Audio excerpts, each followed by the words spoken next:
Hermitage cheerleaders, and you're watching On the Sidelines on NBC 12. Let's go, Cactus! All right, the Hermitage cheerleaders watching their team in a battle with Manchester right now. Big thanks to the Panthers there. Well, let's head to 3B, where Goochland has met every challenge in its path so far. The Bulldogs have yet to lose this year and earning the top seed in the region. Tonight, hoping to avoid the playoff upset to Brentsville District. First quarter, Bulldogs waste no time. CJ Towles, plenty of space and capitalizing, finds Pater. Goochland goes up 7-0. Still in the first, more from the Dogs. Connor Popolars takes the handoff, sneaking through the line for the score. Goochland doubling its advantage. Brentsville would try to respond. Here the completed passes. They look to move that ball down the field and answer, but the Bulldog defense stout tonight. Here on the fumble, Deontay Quarles comes up with the recovery. Goochland takes the 14-0 lead into a lightning delay. Bulldogs go on for the 21-0 win. They'll face Independence for the 3B crown. Hopewell and Phoebus will wait another day to play their Region 3A semifinal. That game postponed until tomorrow afternoon at 2 o'clock because of weather in the Hampton area. The Blue Devils managing to get into the playoffs despite missing 2 games because of a coronavirus pause. They're the 3rd seed and looking to defend their Class 3 state championship. Hopewell's lone loss this year coming to Dinwiddie. We'll let you know how the Devils fare tomorrow. Now with the win, Hopewell would face either New Kent or Lafayette, as that matchup also postponed and will kick off tomorrow at 1 o'clock. New Kent looking to pull off the upset and move on to the regional title game after punching its ticket to the postseason in a winner-go-home game last week to end the regular season. We're keeping our eye on this action tomorrow as well. How about in Region 1A? Right now, Northumberland and King and Queen still in action right now in the 4th quarter. King and Queen hoping to avoid that upset, but right now they're down mid-4th quarter by 11 points. Meanwhile, Rappahannock and West Point will kick off tomorrow at 2 o'clock in a game originally scheduled for tonight. Elsewhere, Amelia advancing to the Region 2A championship bout after COVID forcing King William out of the playoffs. And all of a sudden, the Raiders will be hosting that contest.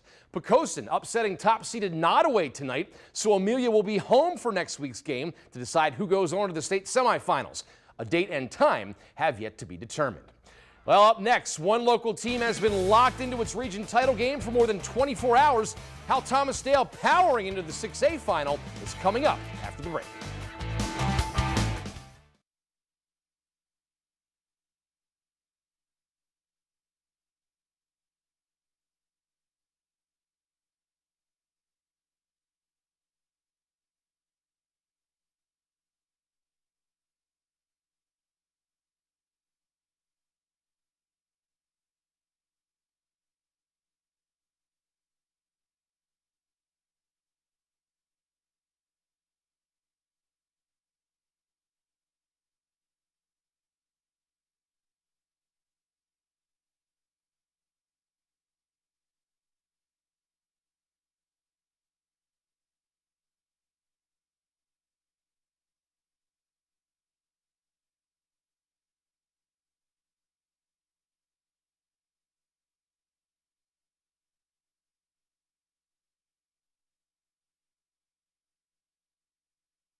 Let's quickly get you caught up on some scores. Hermitage and Manchester has gone final. The Lancers topping the Panthers 49-28. Manchester will get either Highland Springs or Prince George. Those two teams play tomorrow. Also down in 1A, King and Queen has taken the lead on Northumberland 42-38 with 4:30 to go in the game. So a wild back and forth game there that we're keeping track of. King and Queen has taken the lead. Well, most of our playoff teams fighting for the right to stay alive tonight. One squad relaxing, knowing it's already advanced. Thomasdale topping Franklin County last night 41-31, punching its ticket to the Region 6A title game next week. A big third quarter helping the Knights pull away for the victory. D'Angelo Gray scoring 2 touchdowns and Jacob Seaborn providing the highlight of the night with a 95-yard kickoff return for 6. Now, it may have been a win, but Thomasdale head coach Kevin Tucker not all that pleased. The head coach unhappy with penalties, lining up incorrectly, and lack of fundamentals. There's a little bit of positive, but I'm not happy with our sloppy play. It was a lot of selfish play tonight. It started in practice this week. It goes from the top, from me, all the way down to the bottom. So we're going to clean that up, and we're going to be a lot better next week.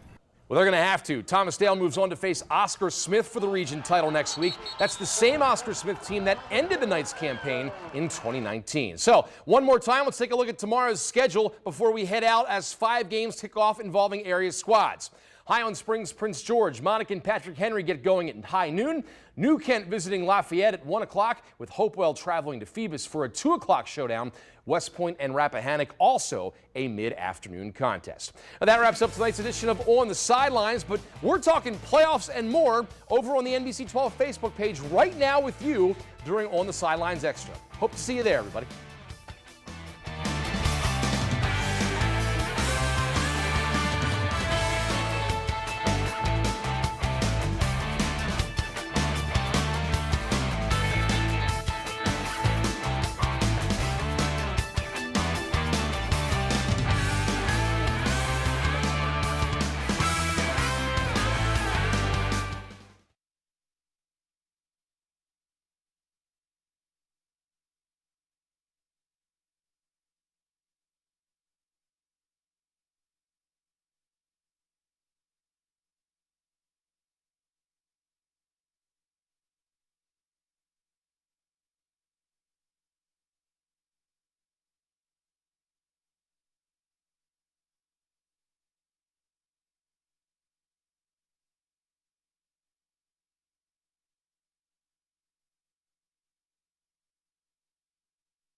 Yes, I can. Oh. Hey, Rob, I don't know if you can hear me, but can you unmute your mic? I can hear you. Yes, sir. There we go. I got Rob. Do you guys hear him? Can you hear me okay? Yes. Test 1, 2. Yep.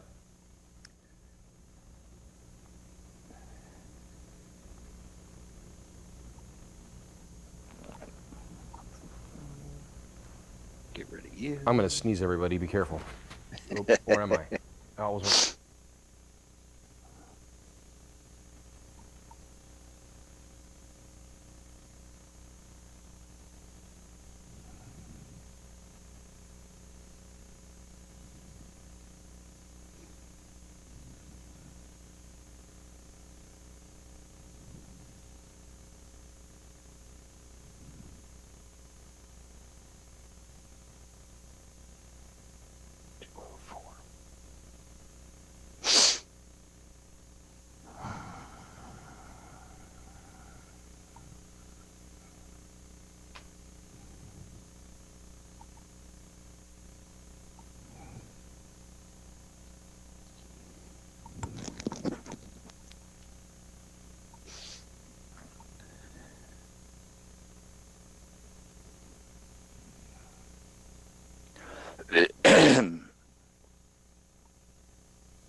Taking you where the action is. This is On the Sidelines with NBC 12 Sports. All right, good evening, everybody. Hope you're staying dry wherever you are. Only 3 games completing tonight, maybe 4, I guess, with King and Queen here wrapping up. But still plenty of material to talk about with our Rob Witham. Rob joins us now from the football fortress up there. Rob, how you doing tonight? Home and dry. That's exactly how I'm doing. Wow, what a crazy night, Mark. And in a season like none other, that had really not been affected much by weather, we should have seen this coming. Yeah, no doubt at all. And you know, we had the opening night, you know, was pretty rainy, and now tonight, where I was anyway, we didn't get too much rain. It was lightning, and then I guess it rained after we hit the second delay there over at Hermitage. But you know, what a weird evening. I mean, you know, all over the place, people were affected differently, teams were impacted differently, and you were at Monacan tonight, correct? For a brief period of time, yes. We got settled, we had the national anthem, the teams came on the field and promptly left. And then we waited for about an hour and 40 minutes before the call was finally made. And it's a good thing they did, because, you know, as soon as they made that call, and I got out about maybe 10 minutes later and was on my way up 288, and that next storm came in from Powhatan and Goochland, and there was it was almost a severe storm that ended up grazing Short Pump, and by the time I got near, I mean, I live 2 miles from Hermitage High School, so by the time I got home, they had just gone into a delay, and there was just lightning everywhere. And frankly, I was surprised they were able to finish it tonight. Yep, they just got it done here in the last few minutes, and wow, we'll talk about the breakout performances of the evening, but big win for the Lancers. Everybody talking about, oh, Herman Highland Springs, can they get back together again? The answer is a resounding no, thanks to Tom Hall and the Lancers. Yeah, and you know what, Rob? You're a perfect segue here. Let's see, Hunter and Lindsay and Corey. Let's see here. Yeah, we got a lot of people. Matt is a Lancer alum. We got a lot of people on here who want to talk about Manchester. And, you know, the Lancers came out. The defense punched the Panthers in the mouth. The offense responded with points off those turnovers. And then all of a sudden, before you knew it, Manchester's up 21-0, and the Panthers are looking at the biggest deficit they've seen all season long. And at that point, you have the lightning delay, and you have to wonder, with a Hermitage team that had not been in the postseason since 2017. I was thinking about this driving back from Monacan. The last time the Hermitage Panthers lined up in a postseason game, the seniors this year were freshmen. So some of them were likely on varsity and some of them were likely on JV at the time. And so it was kind of, even though the Lancers are a young team, it was really experience versus not as much experience from a playoff standpoint. So I kind of scratched my head when it went into the delay thinking, you know, what's Hermitage doing in terms of their mentality in this delay, knowing they've already got to, you know, make up a 21-0 deficit. They came out and they balled. They did everything they could. They never quit. It was a great performance. And what can we say about Nigel James? Unofficially 292 yards rushing and all 4 of Hermitage's touchdowns. Yep. But, hey, tip of the cap to the quarterback from Manchester, Cody Shelton. Yeah. How about 5 touchdown passes tonight in the 49-28 victory? Lancers look good, very good. And we've noted here on this show how much that they have improved as this season has gone on.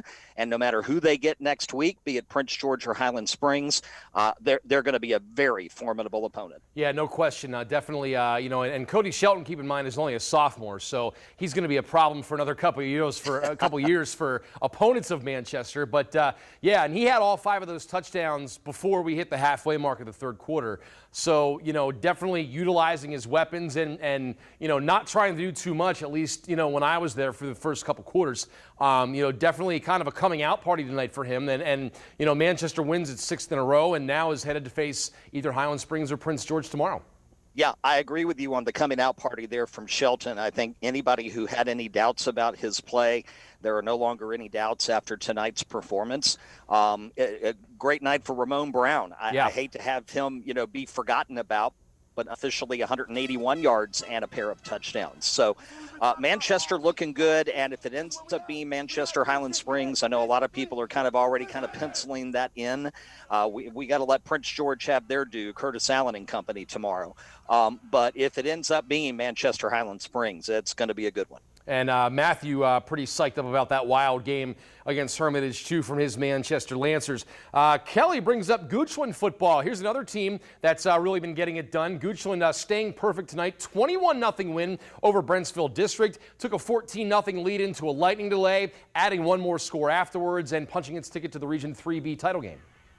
Yep, great performance tonight defensively as well by Goochland. I think that's the big headline coming out of this game, because that defense is going to need to come back again next week when they take on Independence, who knocked out Skyline tonight in the other Region 3B semifinal. 49-25 was the final in that game. But 5 turnovers benefited the Bulldogs big time. Yep. And they got enough that they needed to get the job done from an offensive standpoint. So, you know, the Bulldogs do what the Bulldogs do at this time of season, normally late November, this year in April.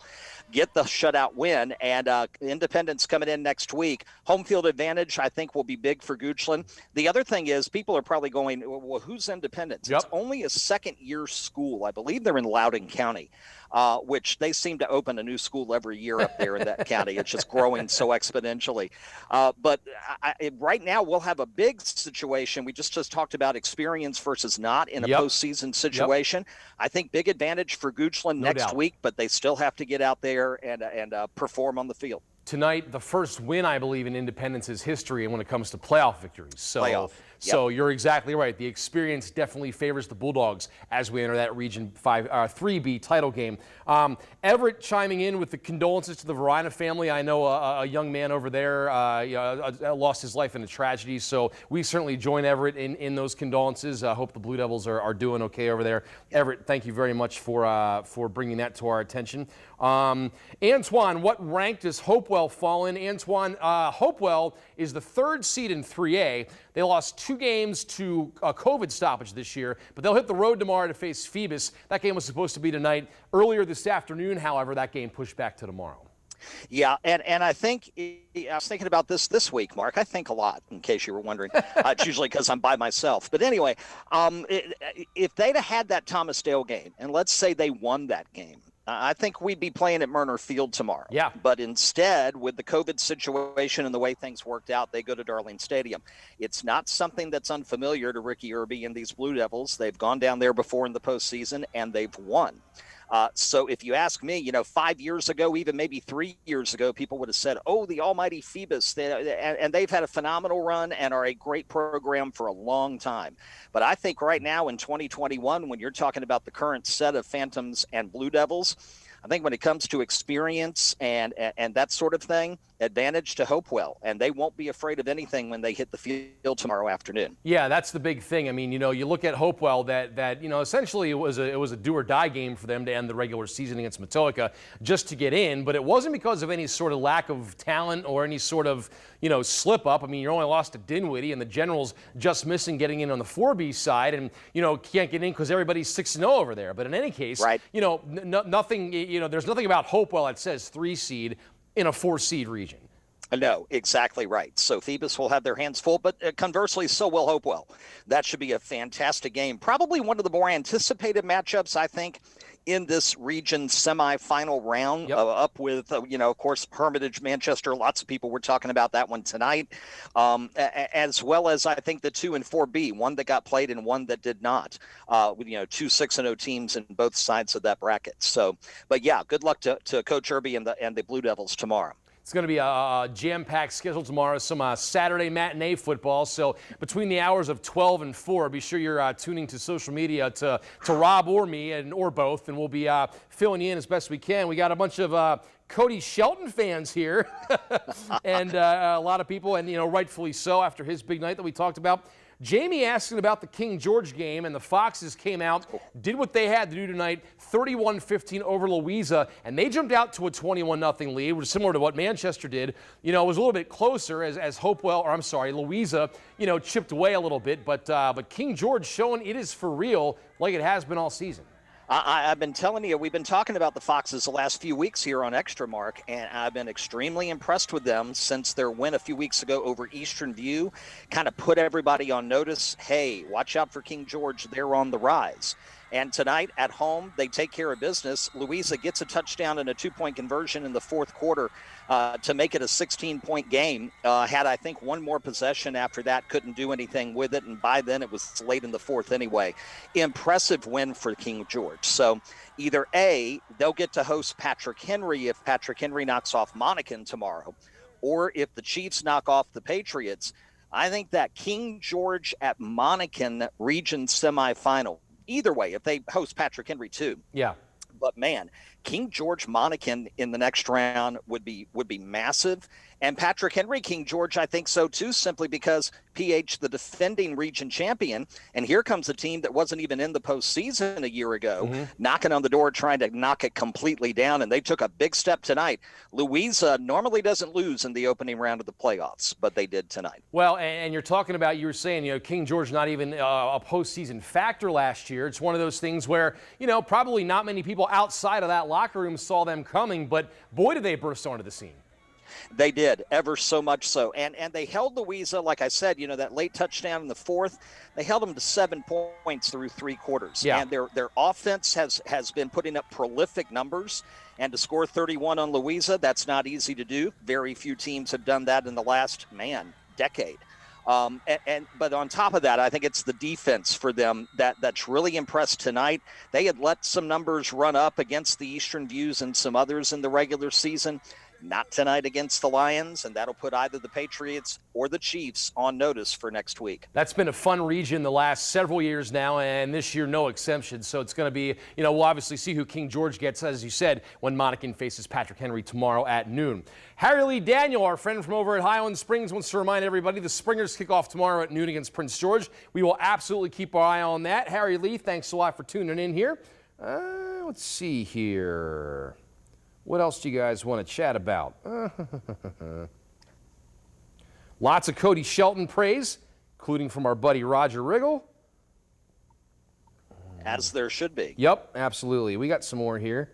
While you're looking there real quick, let me break this. King and Queen has completed the comeback. There we go. They have beaten Northumberland 42-38. They had a defensive stand late to wrap it up. And so the 1 seed survives. They'll get the winner of Rappahannock West Point. That other Region 1A semifinal was postponed till tomorrow afternoon because of the weather. But they were down 37-26 in the fourth and found a 38-26 in the fourth and found a way to come back and get the victory. A fantastic job for Coach DeHart and everybody there at King and Queen. Yeah, definitely. The top seed and undefeated, and now we'll roll along. They'll find out who they face tomorrow as well. West Point and Rappahannock will kick off, I believe, at 2 p.m. as well. So they'll be in the barn there a little bit, just relaxing until while the others play Saturday. So it's going to be congratulations, as you said, to King and Queen. Let's see here. Matt brings up Monacan quarterback Tyler Hensley, who a senior who has really kind of been the wheel that makes them move. They have a lot of good parts. We've talked about Monacan before, their experience, their balance, and I think it all starts with Tyler Hensley there, who touches the ball in every offensive play, Rob. Yeah, no doubt about it. And I was so disappointed that we didn't get the game in tonight because I've been able to watch them, video-wise through the year, but I haven't been able to see them live. And I was really looking forward to getting Hensley up close to get a chance to see him and see how I knew he would pass my eye test. Just how much would he do it? And I was watching the swagger of Monacan in the pregame, getting set and talking to each other and whatnot. And we've talked the last couple of weeks about this is a team that had a very early exit back in 2019, a senior-laden team, including quarterback, and I think they're coming in on a mission. That's why I thought Patrick Henry last week here on Extra would have their hands full with them. I still think it's going to be a highly competitive game, and either team can win tomorrow. But yeah, I had the missed opportunity for me personally, unfortunately. I would have really loved to have seen him live, but I'll be able to check him out again on video tomorrow. But going to be fun to see where he lands up at the next level. We've seen Monacan twice in our game of the week. We saw them with their season opening win against Manchester, then we saw them top Powhatan a couple weeks ago. Also important to note, this is going to be Patrick Henry's first game of the season outside of Hanover County. So it's going to be fun to see how they stack up, against the Monacan team that has some pretty impressive wins so far, as does Patrick Henry. I'm not saying they don't, but I'm saying, it'll be a good chance. It'll be a good measuring stick for them, especially as defending region champs. Yep, and I've talked with Coach Ken Wakefield of Patrick Henry about that as the season has gone on. And, his first problem, he felt that we got to win the county first. We got to win whoever is next week first, and then we move on. But, if you've got 6 consecutive Friday nights where you're playing a rival inside your county and the kids know each other, throw the records out the book is very applicable in that sense. Mm-hmm. Now, does it prepare you for the type of team that Monacan is? Maybe, maybe not, simply because I think the quality of play of Monacan is going to be quite a bit ahead of certainly, Hanover, definitely Atlee and Mechanicsville. But playing those 2 Hanover games and shut Hanover out in the second one, I think is a good sign for the Patriots going into this matchup with Monacan, which, by the way, history records show these 2 teams have only played once. Yep. And that was all the way back in 1985. Yep. I'll tell my age. That was the year after I graduated from Patrick Henry. It was the fall of 85. They lost 26-7. It was Ray Long's second playoff appearance. And the next year he got them all the way to the state tournament. So funny tonight was looking during the delay there at Monacan, and some of the Patrick Henry players were outside and the officials were talking, and about 40 yards away from everybody by himself was Ray Long. Some things never change. Yeah, he definitely still keeps his eye on his program there. Rob dated himself. Rob, do you know how old I was in 1985? I'm afraid to ask. Maybe what, 3? 4 years old. I was 4 years old. I'll be 40 coming up in May. So, plenty of people are razzing me about that. Yeah, the big 4-0. But no, we're getting off topic here. Brian points out all the West End schools other than Hermitage were shut out of the playoffs. Now, we need to put this into context here if you're just joining us and know the system. Typically, 8 schools go to the playoffs in the region. There are 3 rounds of regional playoffs, 2 rounds of state playoffs. This year, that field was trimmed down to 4. So it's starting with the regional semifinals. So essentially, that Region 5B field was slashed in half. And we had 4 teams that would have made it during a normal season totally missed out. So, yes, Hermitage was the only West End school to make it. However, it wasn't totally everybody else's fault. Right. If it were under normal circumstances, and I believe this is correct, I know for sure Midlothian, Varina, Glen Allen, they would have been in the top 8, and I believe Deep Run would have been in top 8 too. So you would have had 3 in the West End in the postseason. Now, Glen Allen and Deep Run would have drawn some pretty interesting first-round games. Though Glen Allen Hermitage was quite competitive there for a while earlier this season when they played. So, yeah, we do have to put that in perspective. It was a down season for Godwin. It was kind of a mediocre season for Douglas Freeman. And J.R. Tucker is still rebuilding, as we had talked about last week on Extra. I think we'll see a lot of great football in the West End here come fall. And that's the other thing, Mark, I'm really, really looking forward to seeing how some teams reap the benefits of having a season here in the spring, as opposed to just having a certain number of practices and then they go on the 7-on-7 circuit and that's it. It's going to be really fun. I think we're going to see a lot more sharp football in September than we see most years. Well, and forgive me if I missed you say this, Rob, but Deep Run also is a team there on the West End that that went 3-3. But holy cow, those 3 losses to Hermitage, Highland Springs, and Varina, 3 of the best teams in the area. If they get a full 10 games, you got to think Deep Run would have been a factor and a potential playoff team. So like you said, there's a lot of moving parts here this season, an unconventional season that hey, I mean, we're here talking playoffs in April after one of the craziest seasons we've ever seen, which I think is a hat tip to everybody in itself.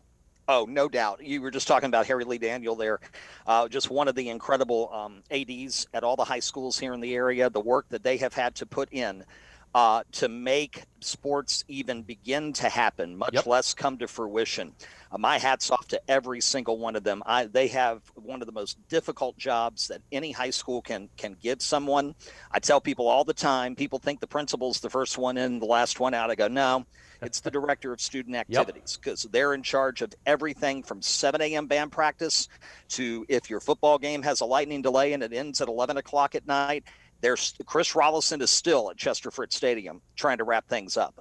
Their job is incredible, and we thank each and every one of them for their major role in making this football season happen. Well, and we get a chance to see some of those behind-the-scenes things as we're standing there, waiting out a rain delay too. I mean, we're kind of killing time. You know, the media guys are standing there killing time, media guys and girls standing there killing time. We're watching, you know, Chris run around on his two-way, you know, all the staff members. So, yeah, definite, you know, giant hat tip to all the people behind the scenes who have made this possible, you know, tonight and all the other weeks of this season. So thank you very, very much. Carlton, go Hopewell Blue Devils. States again. Yeah, we talked about the Blue Devils a little bit earlier, but, you know, back in States, the 3 seed in Region 3A takes on Phoebus tomorrow. Let's see here. A lot of you guys watching. We appreciate it. Robbie says Herm had a good year this year. It was better than last year, and it was better than the last 2 years, actually. But hoping they make the playoffs again next year. And you know what, Rob? I have a feeling with David Bedwell there and a staff in place and a culture in place, we haven't seen the last of the Panthers in the playoffs. And I got a feeling there's not going to be too many first-round exits in our near future. No, and so long as we have a summer that doesn't get any way affected by COVID, and we can have some sense of normalcy in the schedule, and we're ready to rock and roll at the end of August, Hermitage is going to be back to being Hermitage. They have served notice. I know that they're going to lose some key pieces to graduation, but Hermitage always had a pipeline, and that hasn't ended. You know what I'm saying? So they're going to have guys ready to go to replace the guys that will be graduating. For that, I'm sure. And it's good for football when when the powerhouses are good. Like, I'm really hoping for a good turnaround off season for LC Bird. Yep. We need the Skyhawks back in the playoff conversation. It's strange not having it. Yeah. Conversely, it's fun to be able to spend the season talking about Prince George and Midlothian and Clover Hill and Glen Allen, et cetera, et cetera. So when you get them all going, it's going to make for a whole lot of fun come fall. But, yeah, Hermitage put everybody on notice the last 6 weeks. They are back. We'll also see some shuffling. Everett brought up earlier, we'll see some shuffling in the regions. So that'll be interesting to see, too. Matt, Yep. Thanking everybody for continuing to do this great show for the young men. And, Matt, thank you for the kind words, and thanks a lot for tuning in. We definitely appreciate that. Let's see here. Davian says, congratulations to everybody who won tonight. We certainly agree, and still got some more football tomorrow as well. Let's see. Building something good over there. Hey, Rob, while I have you, let's talk about Thomas Dale, too. Yes, please. Here's a team that, has known it's going to, advance for about 24 hours now after a win last night. Offense showed up. Kevin Tucker not very happy with his guys after that game, just because of some lack of fundamentals, what he called, and lining up improperly and some penalties. But they get the job done, and now they get to face Oscar Smith, the same Oscar Smith team that beat them to end their season in 2019. In 2019, indeed, and a team that is on a roll. They win 48-0 last night. They moved that game up to Thursday night, too, eliminating Grassfield. If I'm Kevin Tucker, I'm not happy either. I got to watch most of that game last night, and Franklin County beating them over the top for 2 big touchdowns there to keep the game closer than a lot of people thought it was going to be. And they end up giving up 31 points. There is no way they can put in that defensive performance down in the 7-5-7 next week. And Coach Tucker knows it. You talked to him firsthand, and I saw the interview clip here tonight on the sidelines, and he's absolutely right. I love the fact that he owned the personal responsibility. He said it starts with me, and then it goes down to everybody else. It's going to be a tough week of practice at Thomas Dale. I think that's going to be for good reason. And I'm not here to tell you the Thomas Dale season's going to end next week. I think they can go down and give Oscar Smith everything they can handle and more. But they are going to have to play a much better game, especially on the defensive side of the ball. Having said that, let's credit Ethan Hamill for a performance last night, managing the offense in place of Ethan Minter. He's got a wealth of Ethans down there in Chester. Was very impressed at how he handled himself last night.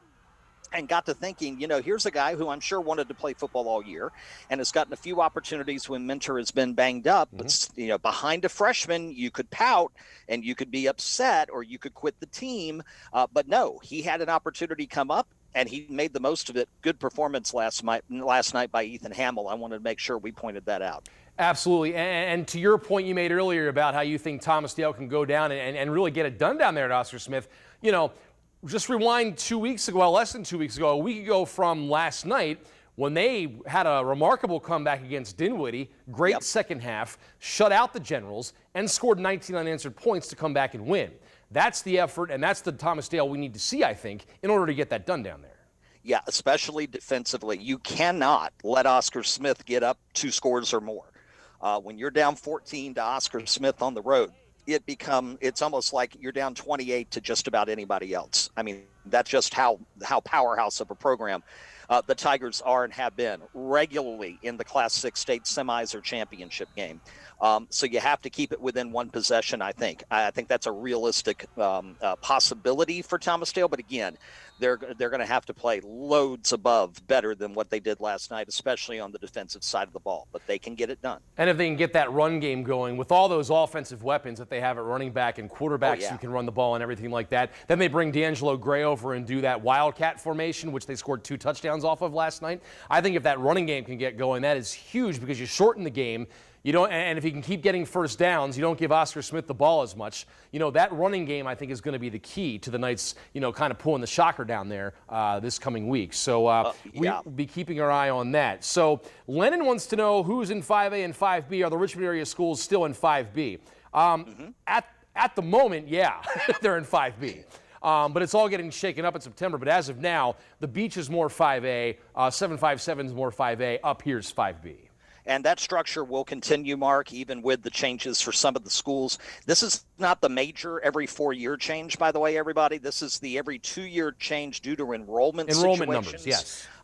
And when you have occasionally new schools open, as has been the case up in Nova over the last several years. So you have to squeeze them in somewhere. The Richmond area will still be, the teams in Class 5 will still be in Region 5B. It'll be a little bit smaller next year because you've got Manchester moving back up to 6, and you've got Atlee, Matoaka, Henrico, and Varina all moving down to Class 4. Right. So take a moment and think about what Region 4B is going to look like next year. Well, it's going to be the size of a phone book if you're keeping rosters for all those teams. 17 teams total because Louisa and a few others have agreed to move to another region in Class 4. It was going to be 21 teams at one point, which everybody cried foul and said there's no way.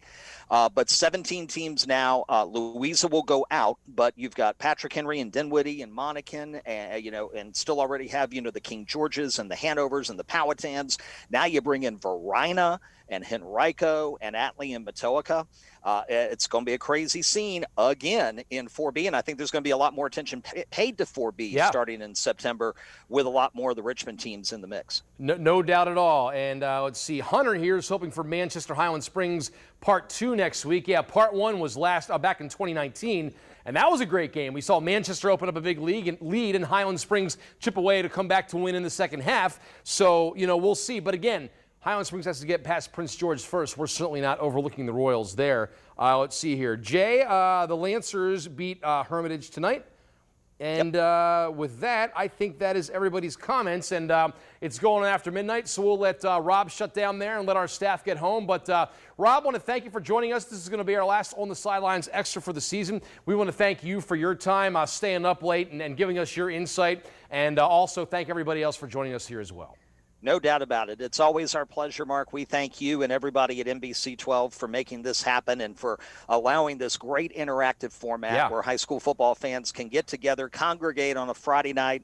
They're all juiced up about the games they just got home from. Not only can they see the highlights on the sidelines on NBC 12, they can talk high school sports with us here live on Extra. We thank you so much for partnering with us here at the RVA Sports Network again this year. Well, and we won't have as long to wait next time because we plan to be back in August. So, just a few short months, we'll be back talking high school football again. And, again, a big thanks to you guys who make this possible out there, who tune in and watch and offer up your comments every week. We really appreciate it. Thank you so much. Hope you guys have a fantastic spring, a great summer. Keep tuned to Rob and myself, and we will definitely keep you posted on all things sports throughout the area. But for Rob Witham, I'm Marc Davis. Have a great weekend, everybody. We'll see you next time. That's what we've been talking about all week, all year. This is where we at. We got to finish this, man. Finish on 3. 1, 2, 3. Finish!